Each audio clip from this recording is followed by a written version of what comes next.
हमर परिवार चाही। शिव गुरु महान हमरे के अरमान, हमर परिवार चाही। नाही हीरा मोती धन चाही, नाही हीरा मोती धन चाही, नाही कोठा के मकान चाही। शिव गुरु महान हमरे एक अरमान, हमर परिवार चाही। शिव गुरु महान हमरे एक अरमान, हमर परिवार चाही। शिव गुरु महान बटे एक अरमान, हमर परिवार चाही। नाही हीरा मोती धन चाही, नाही कोठा के मकान चाही, नाही हीरा मोती धन चाही, नाही कोठा के मकान चाही।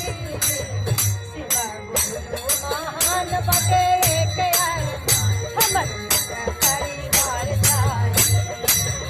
शिव गुरु महान बटे एक अरमान, हमर परिवार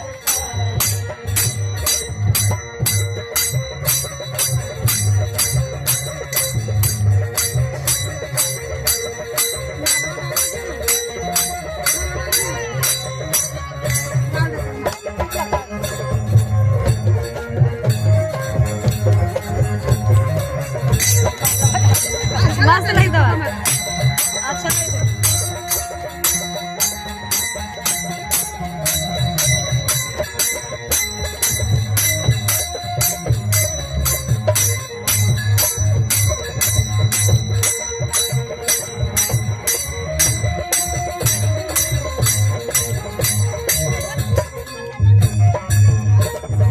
ना चाही हाथी और ना चाही घोड़ा, बनल रहे हमरा सजना से जोड़ा।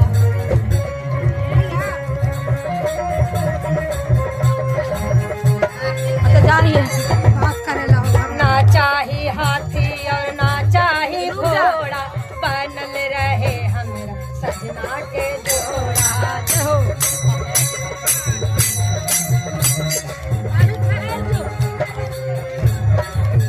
नाही धरती आसमान चाही, नाही धरती आसमान चाही, नाही दुनिया जहान चाही। शिव गुरु महान बटे एक अरमान, हमर परिवार चाही। शिव गुरु महान बटे एक अरमान, हमर परिवार चाही।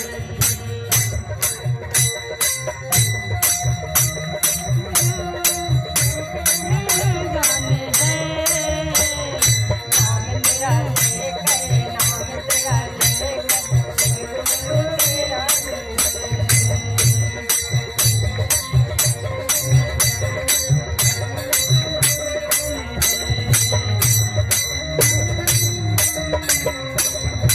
आवाज में कुछ गरम भी मशीन में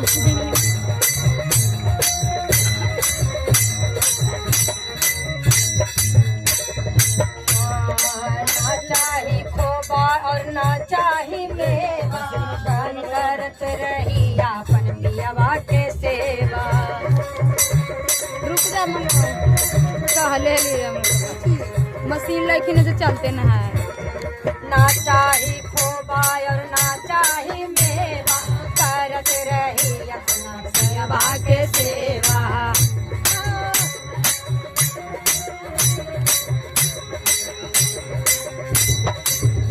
बेटा पढ़ल विद्वान चाही, बेटा पढ़ल विद्वान चाही, भले होके बलवान चाही।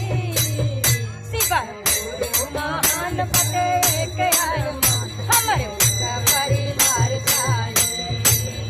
शिव गुरु महान बटे एक अरमान, हमर परिवार चाही। शिव गुरु महान बटे एक अरमान, हमर परिवार चाही। शिव गुरु महान बटे एक अरमान, हमर बोले हर हर महादेव।